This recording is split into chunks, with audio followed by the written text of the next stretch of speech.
Okay, வணக்கம் நண்பர்களே. இந்த வீடியோவில் கேபி ஜோதிடத்தில் வேலை எப்போது கிடைக்கும் என்பதை எப்படி கணிக்க முடியும் என்பதை நான் விளக்குகிறேன். சென்ற உதாரணத்தில் திருமணம் எப்போது நடக்கும் என்று கேட்டிருந்தார்கள். அதே ஜாதகர் வேலை எப்போது கிடைக்கும் என்று கேட்டிருந்தார்கள். பிறந்த நாள் 24/2/1996, நேரம் காலை 8:56 மணி, பிறந்த ஊர் விழுப்புரம். சரியா? இப்போ இதில் முதல்ல வேலை கிடைக்குமா கிடைக்காதா அப்படின்னு பார்க்கணும். இதற்கு 6ஆம் பாவத்தை பார்க்க வேண்டும். வேலை கிடைக்குமா கிடைக்காதா அப்படின்னு பார்க்கறதுக்கு 6ஆம் பாவத்தை தான் பார்க்கணும். 10ஆம் பாவம் என்பது அந்தஸ்தை குறிக்கிறது. ஒருவர் எந்த மாதிரியான ஒரு வேலையில் அமர்ந்து அந்தஸ்தான வேலையில் இருப்பார், எந்த அந்தஸ்து என்ன அப்படின்றத பார்க்கறது தான் 10ஆம் பாவத்தை பார்க்கணும். சரியா? ஆனாக்கா இந்த கிடைக்குமா கிடைக்காதா அப்படின்னு பார்க்குறதுக்கு 6ஆம் பாவத்தை தான் எடுத்துக்கணும். சரியா? இதில் என்னென்னா 6ஆம் பாவத்தின் உபநட்சத்திரம் நின்ற நட்சத்திரம் பார்க்க வேண்டிய வீடுகளை குறிகாட்டினால் வேலை கிடைக்கும். அது என்னது பார்க்க வேண்டிய வீடுகள்? தொழிலுக்கு 2, 6, 10, 11 இந்த 4 வீடுகள் தான். 2ங்கிறது வருமானம், 6ங்கிறது வேலை செய்கிறது, உடல் உழைப்பு, கிடைக்கிறது, வேலை செய்கிறது, உடல் உழைப்பு. அப்புறம் 10ன்றது அந்த அந்தஸ்து, தொழிலில் இருக்கும் அந்தஸ்து. இந்த 11ன்றது தான் இந்த வருமானம், இந்த லாபம் கிடைக்கிறது, சேமிக்கிறது, தன்னுடைய விருப்பம் நிறைவேறுதல். ஓகேயா? இப்போ அந்த சென்ற உதாரணத்தில் நாம் திரும்ப எடுத்து பார்த்தோம்னா, அந்த ஜாதக கட்டத்தை நம்ம பார்த்தோம்னா நம்மளுக்கு தெரியும் எப்படி இருக்குது அப்படின்ட்டு. நான் அதை ஸ்க்ரீன்ஷாட் எடுத்து வச்சுருக்கிறேன். ஏன்னா அது வீடியோ அட்வர்டைஸ்மெண்ட் ஓடுறதுனால நான் ஸ்க்ரீன்ஷாட் எடுத்து வச்சுருக்கேன். இப்போ பாருங்கள், இதில் 6ஆம் பாவம் சிம்ம ராசியில் விழுந்திருக்கு. ஏன்னா அவர் நபர் மீன லக்னம். சரியா? ஸோ மீன லக்னத்துக்கு 6ஆம் பாவம் சிம்ம ராசி. சரியா? ஓகே, சிம்ம ராசியில் 6ஆம் பாவம் இருக்குது. சரி, இந்த 6ஆம் பாவத்தின் அதிபதி யாருன்னு முதல்ல பார்க்கணும். 6ஆம் பாவம் சிம்மராசினா சூரியன் தான் அந்த 6ஆம் பாவத்துக்கு அதிபதி. அவர் எங்கே இருக்காருன்னு பார்த்தீங்கன்னா, அவர் 11ஆம் பாவத்தில் உட்காந்துருக்காரு. ஸோ இது ஒரு சிறப்பான ஒரு அமைப்பு. 6ஆம் பாவத்தின் அதிபதி 11ஆம் பாவத்தில் உட்காந்துருந்தார்னா, ஸோ அவர் தொழில் மூலம் நல்ல லாபங்களை பெறுவார், தனக்கு விருப்பமான தொழிலை அடைவார், கிடைக்கும் அவருக்கு அப்படின்றதெல்லாம் அதில் புரிஞ்சிக்கலாம். சரியா? சரி, இப்போது நம்ம கேபி ரூல் என்ன? ஸோ 6ஆம் பாவத்தின் உபநட்சத்திரம் என்ன? இது ராகு. ராகு நின்ற நட்சத்திரம் என்னன்னு பார்க்கணும். ராகு எங்கே இருக்கார்? ராகு இங்கே 7ஆம் பாவத்தில் உட்காந்துருக்கார். 7ஆம் பாவத்தில் யார் இந்த நட்சத்திரத்தில் இருக்கார்? சபையோட நட்சத்திரத்தில் இருக்கார். இந்த சபை எங்கே இருக்கார்? இந்த சபையும் 11ஆம் பாவத்தில் உட்காந்துருக்காரு. ஸோ இது பார்த்திங்கன்னா உங்களுக்கு இந்த நட்சத்திர சபையோட குறிகாட்டிகளை நம்ம பார்க்கணும், அவ்வளோதான். அதை பார்த்தாலும் அது 2, 11 சொந்த வீடுகளாகிறது. சபை ராகு நட்சத்திரத்தினால திரும்பவும் 7ஆம் பாவத்துக்கு வந்துடுது. சரியா? ஸோ 2, 9, 11 இந்த பாவங்கள்லாம் சபையை குறிகாட்டுது. 11, 7.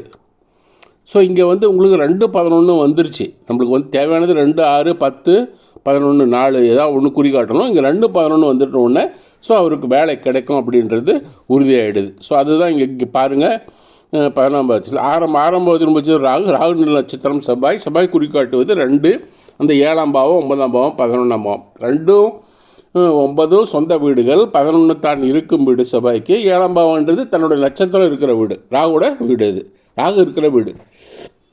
இங்கே 2, 11 இருப்பதால் ஜாதகருக்கு வேலை கிடைக்கும். 9 சில தாமதங்கள் அல்லது தூரமான இடத்தில் வேலை கிடைக்கும் என்பதை குறிகாட்டுகிறது. அதையும் பார்த்துக்கணும். 9ஆம் பாவம்னாவே பொதுவாக தாமதமாக இருக்கிறது, அல்லது இந்த மாதிரி நீதித்துறையில் வேலை கிடைக்கிறது, அல்லது இந்த பேங்க்கு, நிதி சம்மந்தப்பட்ட துறை, அதில் வேலை கிடைக்கிறது. அந்த மாதிரியெல்லாம் 9ஆம் பாவம் அதில் வரும். 9ஆம் பாவம்ன்றது அரசாங்க பணமே, அதுதான் பொதுமக்கள் பணம், அதுதான் அது அரசாங்க பணம். இந்த பேங்க் இதெல்லாம் 9ஆம் பாவத்தில் வரும். சிலனா அதில் இந்த சார்ட்டர்ட் அக்கௌண்டண்ட்டு அந்த மாதிரி வேலைகளும் இந்த இதில் வரும். கணக்கு பார்க்குறது, என்ன செலவுகளை கணக்கு பார்க்குற தொழில் இது.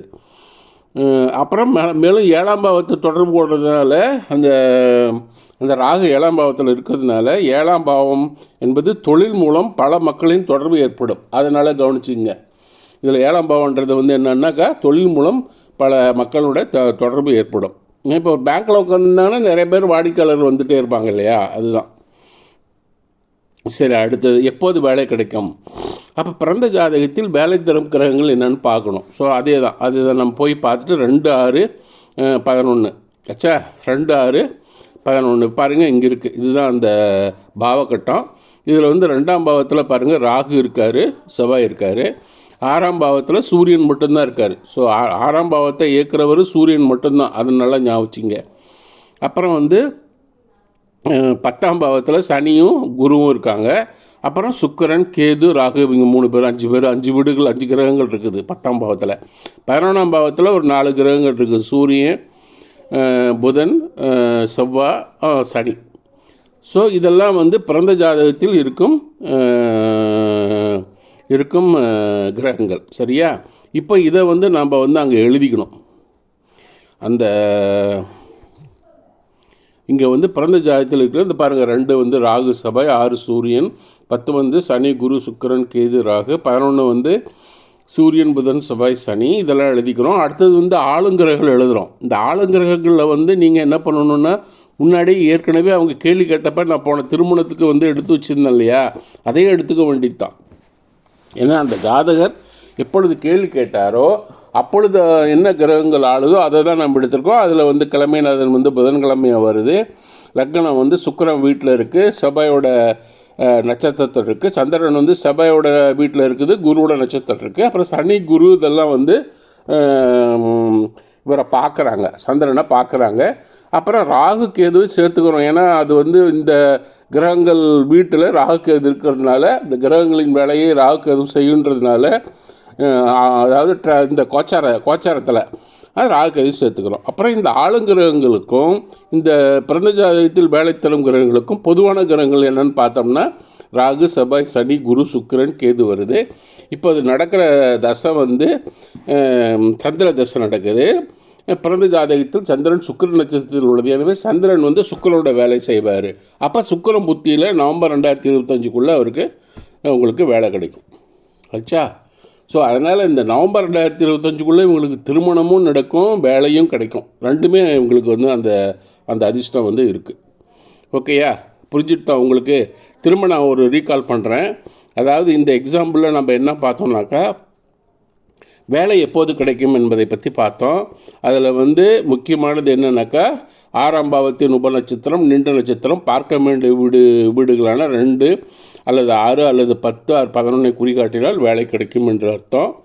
இப்போது அதில் வந்து அப்புறமேட்டு என்ன பண்ணோம், அந்த இங்கே இந்த உதாரணத்தில் வந்து அது வந்து 2-11 காமிக்கிறதுனால இவங்களுக்கு வேலை கிடைக்கும் என்பது உறுதியாகிடுச்சு. எப்போது கிடைக்குன்னு பார்க்குறதுக்கு பிறந்த ஜாதகத்தை எடுத்து அதில் 2-6-10-11 வேலை தரும் கிரகங்கள்லாம் எழுதிக்கிட்டோம். அப்புறம் ஆளுங்கிரகங்களை எழுதிக்கிட்டோம். இது முன்னாடி நான் உங்களுக்கு எக்ஸ்பிளைன் பண்ணேன். அதே தான் அந்த வீடியோ நீங்கள் வேணால் போட்டு பார்த்துக்குங்க. அதே தான் யூஸ் பண்ணணும் இங்கேயும். ஏன்னா அதே ஒரே டைமில் தான் அவங்க கேள்வி கேட்டாங்க. ஆச்சா. அப்போ அது 2க்கும் பொதுவான கிரகங்கள் எடுத்தோம். அப்புறமேட்டு இப்போ என்ன தசை நடக்குதுன்னு பார்த்தோம். இந்த பொதுவான கிரகங்கள் இருக்கிற கிரகத்தோட தசை நடக்கலை. அப்புறம் என்ன பார்த்தோம், செக் பண்ணணும். இந்த சந்திரன் தசை நடக்கிறது. இந்த சந்திரன் வந்து இங்கே இருக்கிற ஏதாவது ஒரு கிரகத்தோட நட்சத்திரத்தில் இருந்ததுன்னா அந்த அந்த அந்த அந்த தசையில் சந்திர தசையிலேயே அவங்களுக்கு அந்த சம்பவம் நடக்கும்னு அர்த்தம். சந்திரன் வந்து சுக்கிரன் நட்சத்திரத்தில் இருக்குது இவங்களுக்கு பிறந்த ஜாதகத்தில். அதனால் இவங்களுக்கு சந்திர தசை நடக்கும்போது சுக்கிர புத்தியில் வந்து இவங்களுக்கு இந்த வேலை கிடைக்கும்.